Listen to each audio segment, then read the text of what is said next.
मैंने तो 3 माह पहले कहा था कि ये एब्सोल्युटली नॉट, और जनाब हम नहीं मानते, ये सारा कुछ झूठ है। ये तो रातों रात एम्बेसी के चक्कर लगा रहे हैं कि जनाब हमें थोड़ा सी बात झूठ बोलने दे, हमें कुछ कहिएगा नहीं, हमने कौम को बेवकूफ़ बनाना है। लेकिन ये कौम बेवकूफ़ नहीं बन सकती।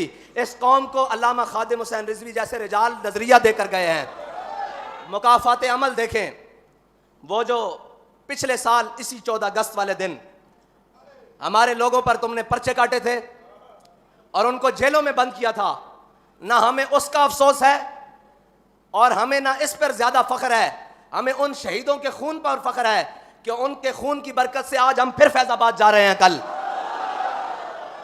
और इंशाअल्लाह वहां जाकर बताएंगे कि हम वो नहीं जो कुर्बानियां देने से पीछे हट गए, और हम वो भी नहीं जो घरों में जाकर कुर्बानियां देने के बाद सो गए।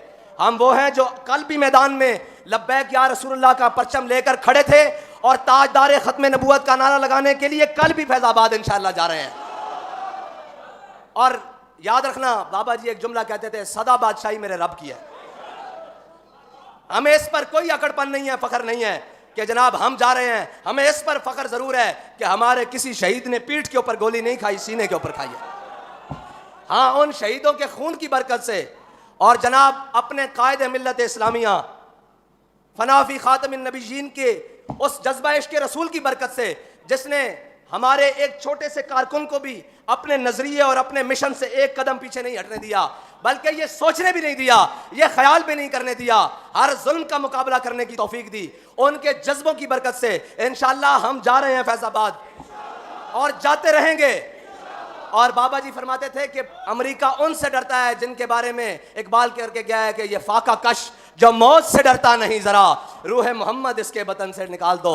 और अब तो मुखालिफ भी ये कहते हैं कि तुम इनको कैसे रोक सकते हो, अगर उन्होंने ऐलान कर दिया है जाने का तो फिर उन्हें सवारियों की जरूरत नहीं, वो तो इंशाअल्लाह पैदल भी चल पड़ेंगे, क्योंकि हमारी लाइन बड़ी तोड़ तक जुड़ी हुई है।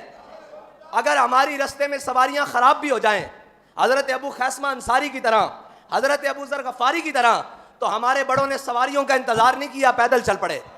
हाँ, हमारी लाइन जुड़ी हुई है और हमारा नजरिया और हमारा हाथ उस हाथ में है जो हजरत जनाब अबू जर गफारी तक जाता है और फिर वहां से होता अपने आका मौला सल्लल्लाहु अलैहि वसल्लम तक जाता है। और हम लोग कहते हैं जी आप जीतेंगे कब और क्या होगा। मैंने कहा ये मेरे अल्लाह के फैसले हैं। वो हर चीज घुमा घुमा कर एक एक को लाकर मैदान में कि ये भी हुजूर के दीन का गद्दार, इसने भी रसूलुल्लाह की नामूस के साथ गद्दारी की, इसने खत्म नबूवत के साथ गद्दारी की, इसने खत्म नबूवत के परवानों के ऊपर गोलियां चलाई, इसने जनाब खत्म नबूवत के परवाने के ऊपर शल चलाए, इसने खत्म नबूवत के परवानों के ऊपर जनाब बख्तर बंद गाड़ियां चढ़ाई। आज अकेले अकेले करके नंगे हो रहे हैं या नहीं?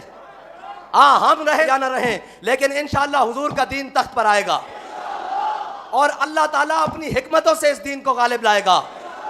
अगर हम इखलास के साथ चलते रहे तो अल्लाह ताला इस काम के लिए हमें मुंतखब करेगा। अगर हमारे दिल में कोई दूसरी बात आ गई तो फिर अल्लाह ताला फरमाता है कि अगर तुम फिर गए तो हम कोई और कौम ले आएंगे और तुम्हारी जगह कोई और लोगों को ले आएंगे। इसीलिए हजरत अबू दरदार रोए थे कि आज अल्लाह ताला ने हमें वक्त दिया है, हमें रोना चाहिए, या अल्लाह हमें उस जिल्लत से बचाई कि हमारी जगह तो हमें तू मुस्तरद करके कोई और लोगों को ले आए। अगर तूने अपने हबीब के दीन का झंडा हमें दिया है तो फिर ता क़यामत हमें इसे उठाने की तौफीक भी अता फरमाना, और अगर तूने लब्बैक या रसूलुल्लाह का नारा लगाने की हमें तौफीक दी है तो फिर ता क़यामत और कब्र हशर में भी हमें यह नारा लगाने की तौफीक अता फरमाना, और किसी मलामत करने वाले की मलामत से, किसी डराने वाले के डर से हमें महफूज फरमाना, हमें अपना और अपने हबीब का डर अता फरमाना।